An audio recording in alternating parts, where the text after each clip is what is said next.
we started a video series looking at the top 10 greatest players in a given position of all time. And today we're continuing that series with the top 10 greatest linebackers of all time. But before we get into the video, I wanted to ask you to please subscribe to the channel, ring the bell for notifications. Really helps us out. If you're a fan of the NFL, you'll love this channel as we release multiple NFL-related videos every Tuesday and Friday all year long. Now, let's get back to the video. At number 10, we're going to start with Junior Seau, linebacker primarily for the Chargers, but also for the Dolphins and Patriots towards the latter end of his career. Junior Seau was one of the most dominant inside linebackers of the 1990s. Starting in 92 all the way to 2000, he made first or second team All-Pro in every single one of those seasons, having over 100 tackles in pretty well all of those seasons, and leading the Chargers to a Super Bowl appearance that they ultimately lost to the 49ers in the mid-90s. Junior Seau was one of the most dominant linebackers of his era and managed to have massive longevity in the league, being in the league all the way until 2009 with the New England Patriots. He did not manage to play for the Patriots in their Super Bowl era, and so he was unable to win a Super Bowl title, but he still goes down as one of the greatest linebackers in NFL history. And it's just sad to know that 3 years after his NFL career ended, he did end up committing suicide primarily due to CTE, which just shows how brutal CTE and head conditions can be in football. But Junior Seau still goes down as one of the top 10 all-time greatest linebackers in the history of the NFL, in my opinion. At number 9, we have Luke Kuechly, who only recently retired from the NFL, but in my opinion is almost definitely going to be a Hall of Famer by the time he comes up on the ballot.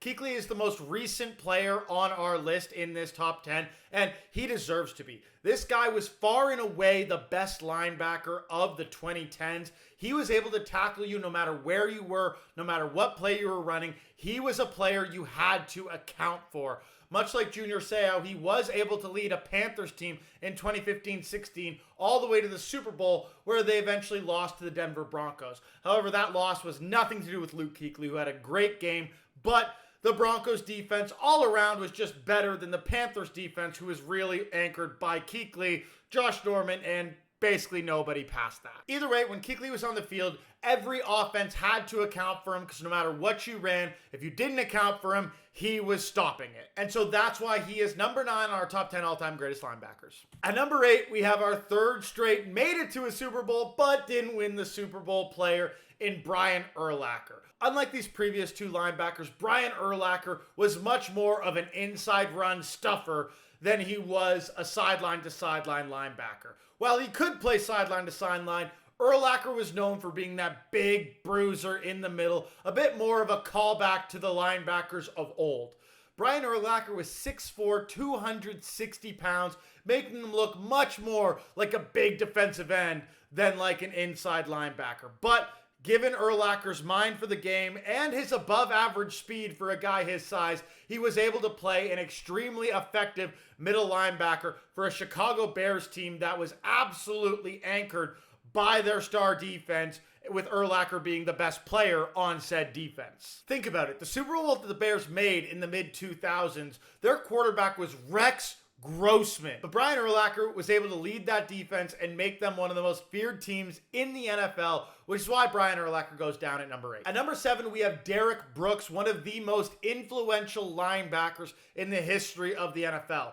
Well, that may sound like an overstatement. Hear me out, and you might agree with me by the time you understand why I say that. So Derrick Brooks was drafted in the 1995 draft by the Tampa Bay Buccaneers along with Warren Sapp in a draft that overnight turned the Tampa Bay Buccaneers into one of the most feared defenses in the NFL. A defense led by Tony Dungy ended up implementing a brand new defensive scheme known even to this day as the Tampa 2 defense. The Tampa 2 defense was a defense that's structured around having 2 high safeties and being able to use your cornerbacks to cover out wide while having a rangy, effective linebacker in the middle who can really help defend the run as well as the over-the-middle pass. And Derrick Brooks was one of the first of a new era of linebacker able to cover in space while also being an effective run stuffer. His speed and his ability to read offenses made him one of the most effective linebackers of his era and helped the Tampa Bay Buccaneers win the Super Bowl in 2002, absolutely dominating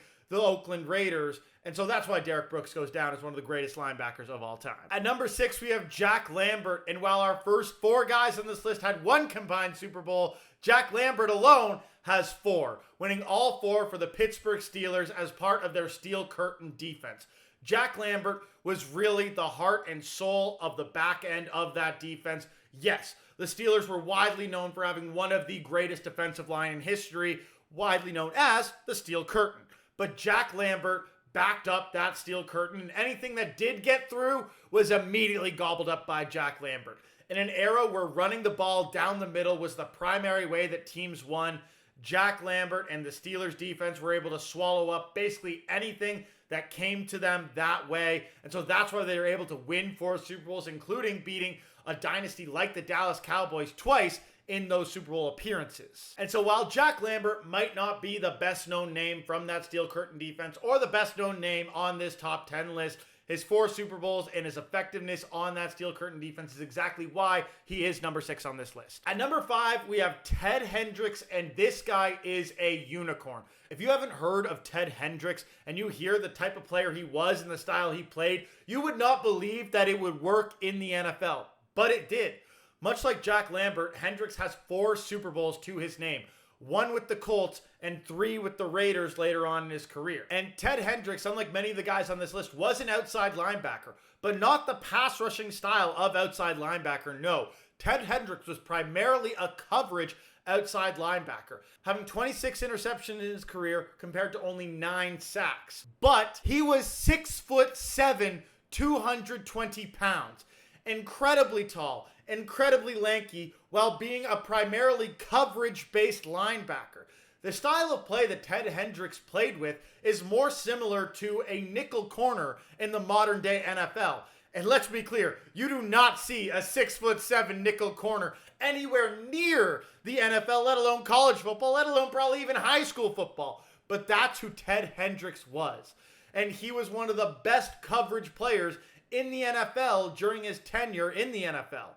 And beyond that, he still had the ability to get after the ball when needed. While he only has 9 sacks in his career, he has 4 safeties. That is tied for an NFL record for number of safeties, because when he needed to get after the ball, he absolutely could.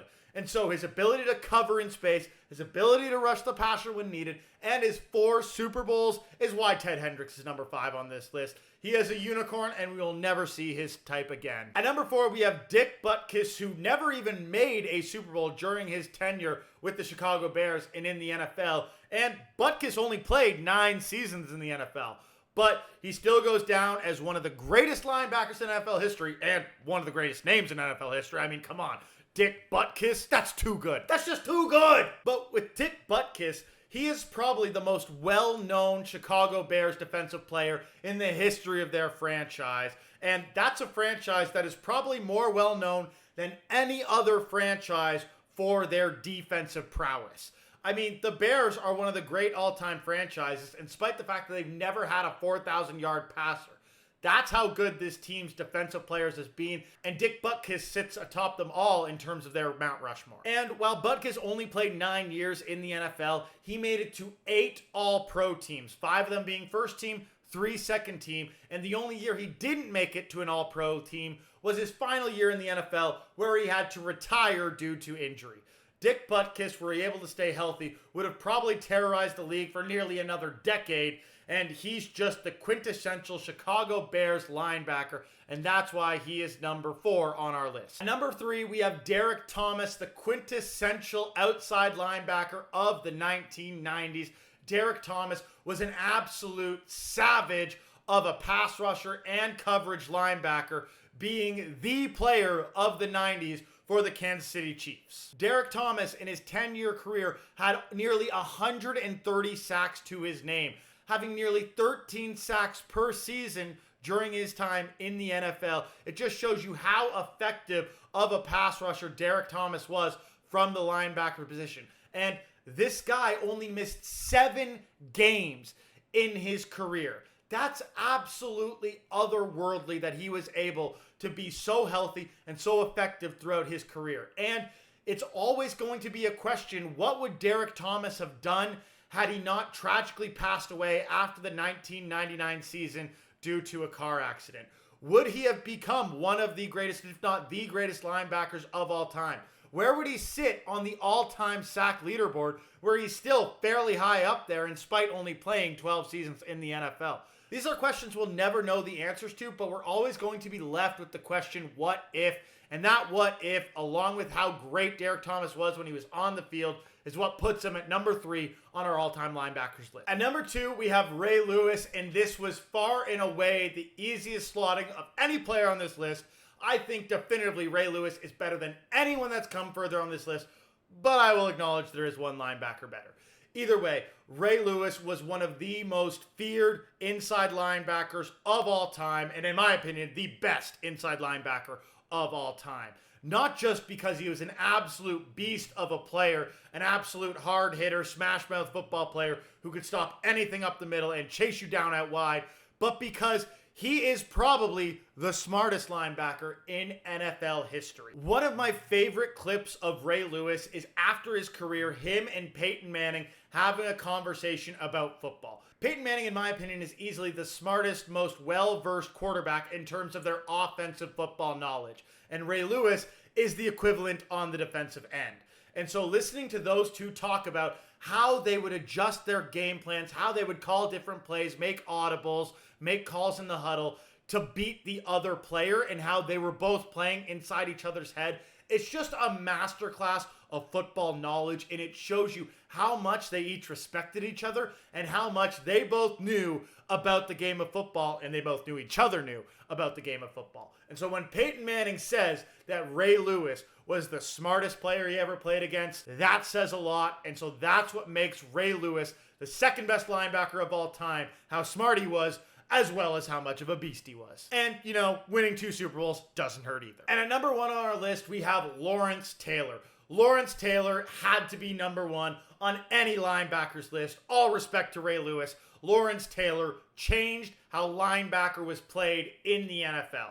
Prior to Lawrence Taylor, linebacker was nothing more than a coverage guy in space. Lawrence Taylor, along with Bill Belichick, Bill Parcells, and that New York Giants defense, changed the way that outside linebackers could and would be used for NFL teams. Well, yes, Lawrence Taylor could absolutely cover in space because he was a legacy outside linebacker who grew up doing that. He was still a pass rusher that almost no other pass rusher in NFL history can compare to. There's a reason that in the blind side, they talk about how the blind side blocker became such a big part of football. And the reason was Lawrence Taylor. You had to protect your quarterback because Lawrence Taylor was coming at you, and if you didn't protect him, you were done. Lawrence Taylor is also one of only 2 defensive players in NFL history to win the MVP award, along with Alan Page back in the 70s for the Minnesota Vikings. Lawrence Taylor was able to lead the Giants to 2 Super Bowls, one of which had their backup quarterback in for the playoffs, and both those teams were led by Lawrence Taylor, a player who has never been matched in terms of his sheer athleticism and ability to play the game. And one can only imagine how good he would have been if he wasn't on coke through pretty much every game he played in the NFL. Either way, in spite of his coke addiction, Lawrence Taylor is clearly still number 1 greatest linebacker of all time. But that's it for our list of top 10 greatest linebackers of all time. Let me know if you like this video down below by leaving a like and comment in this video. Help us out, help us grow. Either way, I'll see you all next time. Peace!